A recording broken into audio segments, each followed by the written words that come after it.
Welcome to Kenton's videos. Enjoy the video. You begin by powering the speaker and forcing pairing mode so Windows can find it. This ensures a fresh connection rather than reusing stale profiles. On your PC, open Settings, choose Devices, then Bluetooth and other devices.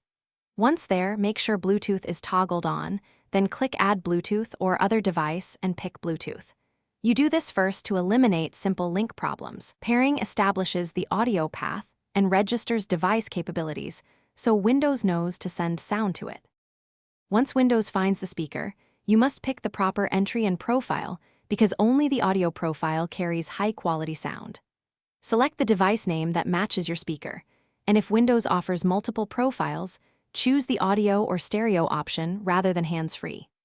After pairing, click the speaker icon on the taskbar or open Sound Settings and explicitly set the newly paired speaker as the default output device. This routes system audio to the speaker and avoids the common mistake of remaining on internal speakers. To finish, check the app volume mixer and system volume. Apps can be muted independently, so make sure both are audible. If there's still no sound, open Device Manager and update Bluetooth and audio drivers because outdated drivers block audio profiles. If problems persist, restart the Bluetooth support service or remove the device and repair. This clears corrupted pairings.